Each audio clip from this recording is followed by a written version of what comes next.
building that got hit, and I'll show you. This is where it landed. 20 people were killed. That's the memory. That's the memory of the people whose lives were lost. Pramod Sawant to take oath as Goa Chief Minister for a second term at 11 this morning. Prime Minister Narendra Modi along with top dignitaries to attend the swearing-in.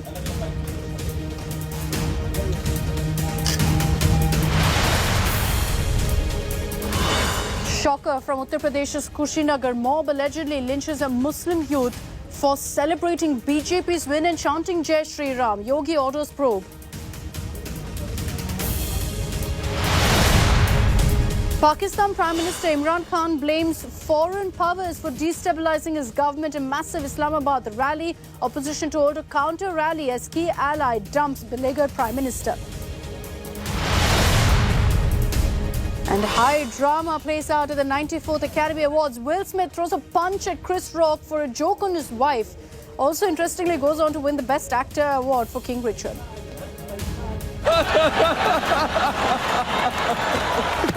Oh, wow! Wow!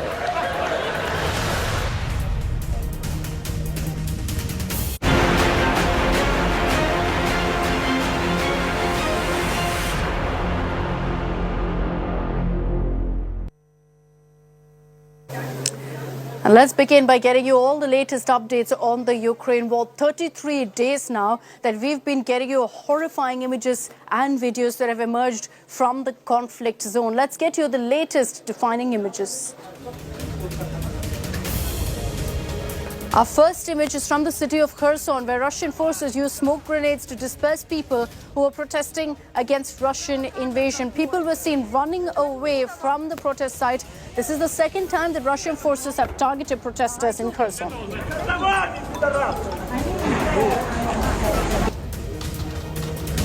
In Mariupol, the images of death, destruction and despair are heartbreaking. The death toll amid Russian bombings has gone up so high that people now aren't able to find a place to bury their loved ones in cemeteries. Many dead bodies still buried now under the rubble of destroyed buildings.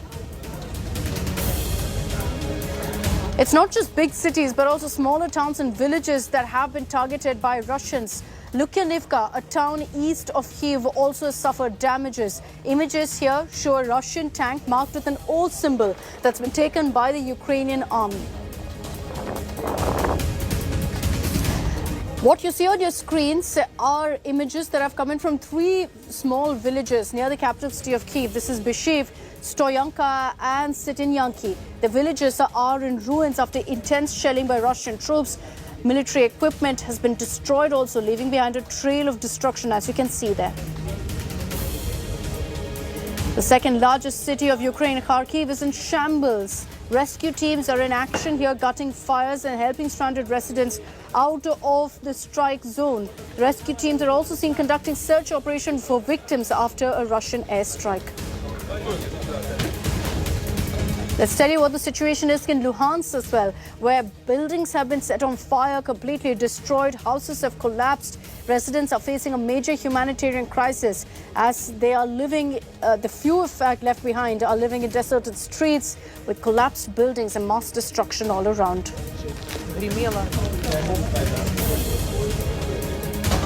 The western city of Lviv has also been ravaged by missiles and airstrikes now. Hundreds of civilians gathered at a church for the funeral of soldiers who died fighting for Ukraine. Undeterred by the missiles raining down on the city, hundreds came together, mourning the loss of their heroes in a Ukrainian Greek Catholic church.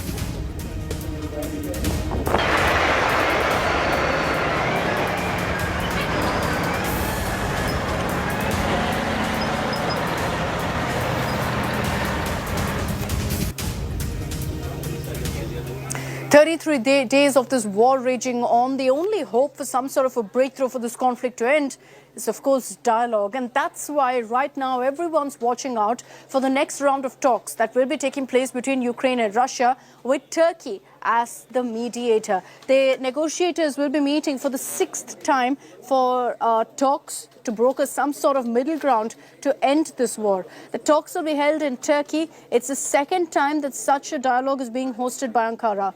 Meanwhile, you have Ukrainian President Volodymyr Zelensky accusing the West of lacking courage as his country fights to stave off Russia's invasion. Zelensky alleged that the West is now playing ping-pong over how and who should deliver fighter jets to Ukraine.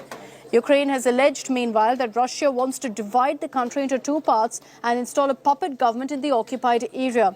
They have maintained, however, that their resistance will only grow into total guerrilla warfare and derail Russia's plan to successfully put in place a proxy government. Попереду і новий раунд переговорів, бо ми шукаємо миру, реально, без затягування. Як мені доповіли, є можливість і потреби для очної зустрічі вже на території Туреччини. Це непогано. Подивимось на результат. Наші пріоритети у переговорах відомі. Суверенітет, територіальна цілісність України не підлягають сумніву. Дієві гарантії безпеки для нашої держави обов'язкові. Очевидна і наша мета – мир і якнайшвидше відновлення нормального життя в рідній нашій державі. Now, here in India today, our reporters have been constantly getting you up to speed with all that's happening in Ukraine as they bravely report from the war zone. And we've been telling you how civilians too have been stepping up now. Armed to the teeth, they've decided that they're going to push the Russians back and won't allow them to step foot in their soil. They're being trained essentially by war veterans. And Gaurav Samant gets you this report of how US war veterans have volunteered themselves, have gone to Kyiv and are now trying to ensure that they train as many civilians as possible. We're currently at the Kiev railway station. There's curfew in place. If you notice, it's pitch dark all around. And we have to stay here till 7 in the morning. But here I bumped into Marshall and John. Marshall is from the United States of America. John is from Canada. And gentlemen, what brings you here? To help the people of Ukraine. And how do you intend helping them? I feel like with my military background, training and experience that I've gathered while serving, I can utilize here teaching.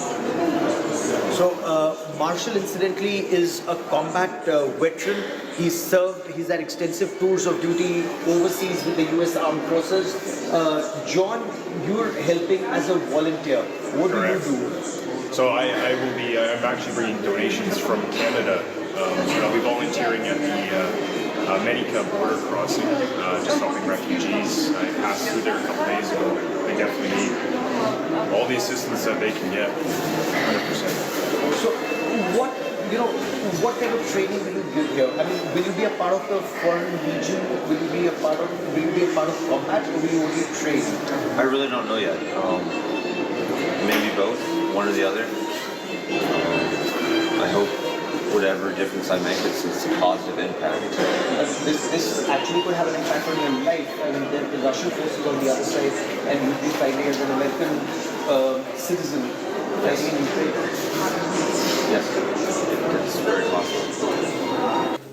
So 33 days into the war, Russia is continuing its all-out assault. For Ukraine to be able to continue to put up the kind of fight back that they have for so long, Ukraine President Volodymyr Zelensky has said that the need of the hour is to provide all possible help to Ukraine. He's called upon the West to immediately provide arms, tanks, missiles and everything that they can, and also lashed out at the West, saying enough is clearly not being done right now.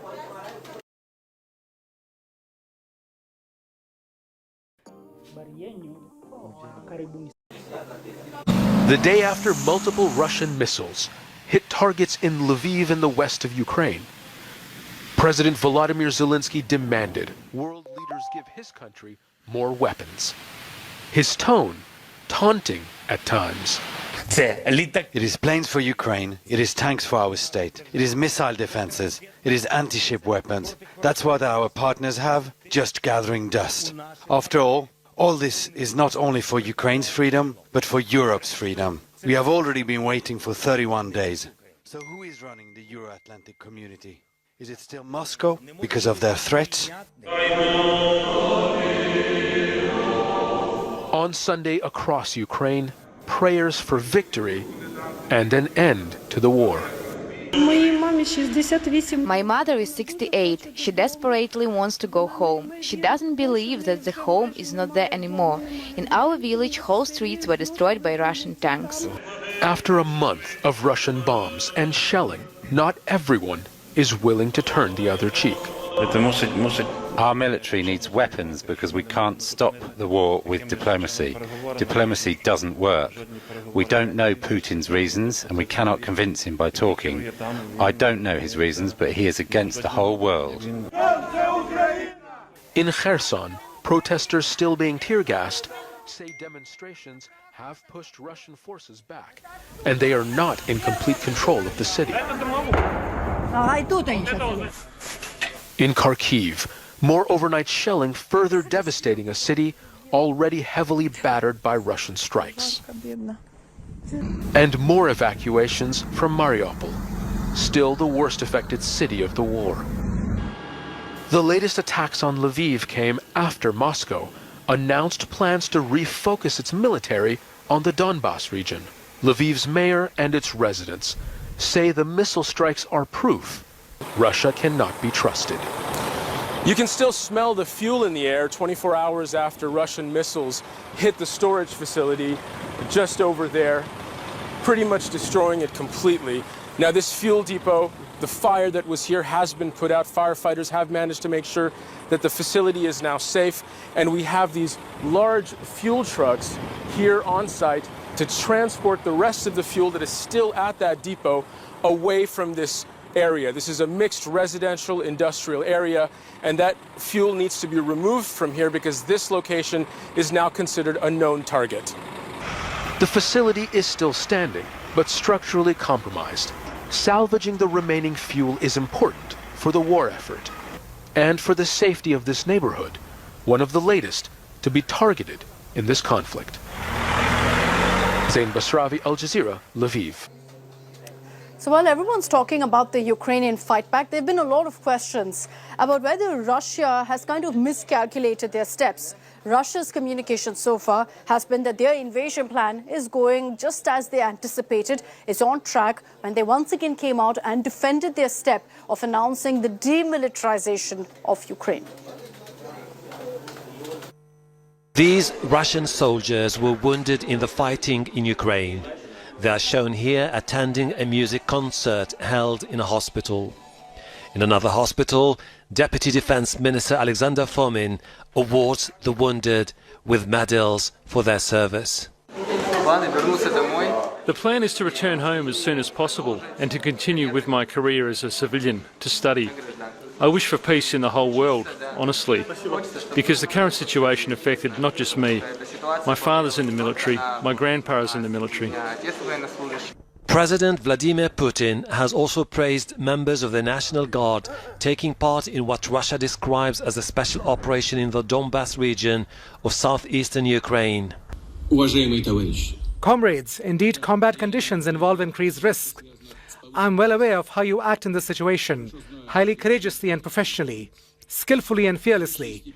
You resolve the most complicated tasks set before you competently and precisely, while showing personal heroism. Russia has dismissed reports its operation has been stalled. The Ministry of Defense said its military campaign is running as planned, weakening Ukraine's military capabilities and paving the way for its forces to focus more on liberating areas in the Donbas region. Leonid Pasishnik, leader of the self-proclaimed Lugansk People's Republic in eastern Ukraine, is now saying he plans a referendum on the separatist region's reunification with Russia. What will be the future of our republic? I think that in the near future a referendum will be held on the territory of the republic in which the people will exercise their absolute constitutional right and express their opinion on joining the Russian Federation. I am absolutely sure that this will be the case. Last month, Russia formally recognized Lugansk and Donetsk as independent republics. Moscow warns its operation will only end when Ukraine becomes what it calls a neutral state, acknowledges Crimea as part of Russia, and recognizes the self-proclaimed republics of Lugansk and Donetsk. Hashim Arbara, Al Jazeera, Moscow. And as India Today continues getting you all the latest updates from Ground Zero, Geeta Mohan reached the Donetsk region of Ukraine. Now, it's interesting what's playing out in Donetsk because it highlights essentially the challenge that Ukraine faces. These parts of Ukraine, the Donetsk region, is rebel-held, and they want clearly Putin to go ahead and install a proxy government in Ukraine, which is why we've said time and again that Ukraine is fighting this war on two fronts.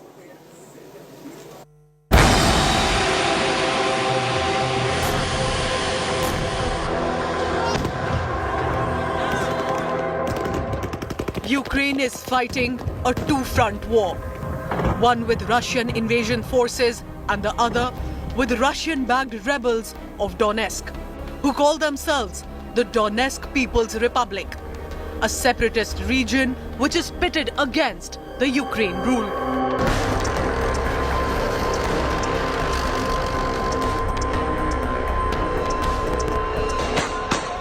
As Ukrainians battle it out against Russian aggression, images from southeastern Ukraine tell a different story. India today visited this rebel stronghold of Donetsk to find strong support for Russian President Vladimir Putin and his invasion. In Donetsk, most cars were seen with pro-Russia Z signs. The anti-Ukrainian sign is a call for independence from Ukraine. Z denotes independence. Russia and the breakaway factions of Donbas region, Donetsk, what they call Donetsk People's Republic, DPR, are together fighting the Ukrainians. And the two signs that they use are signs that Ukraine also recognizes distinctly as being anti-Ukraine, which is V for victory and Z for independence. In Donetsk, you will not see a lot of V signs, you'll see Z.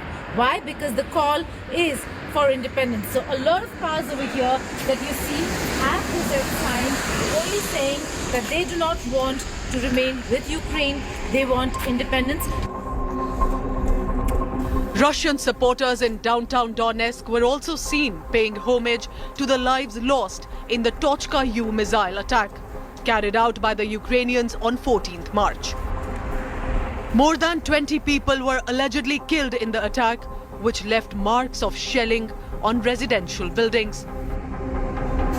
This is the building that got hit, and I'll show you. This is where it landed.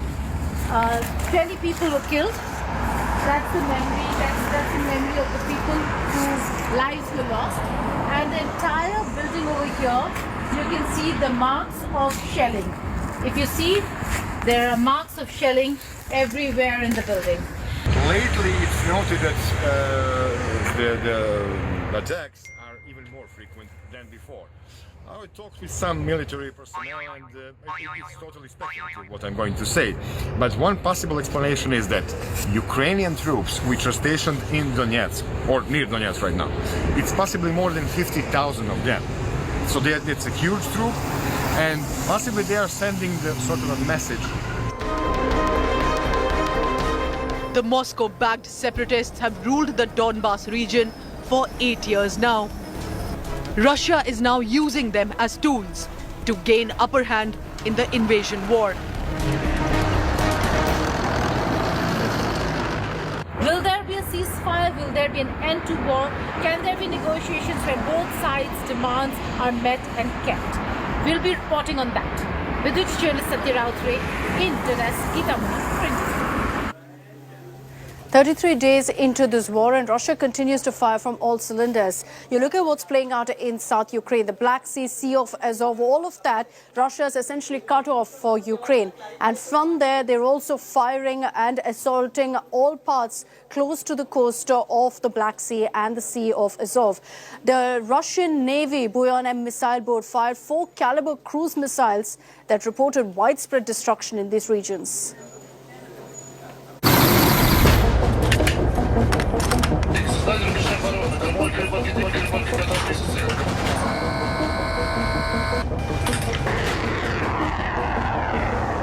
A brooding night sky over the Black Sea, torn apart by 4 caliber cruise missiles launched from a Russian Navy Buyan M missile boat. Their targets, Ukrainian sites near the country's capital, Kyiv. Capable of hitting targets hundreds of kilometers away with devastating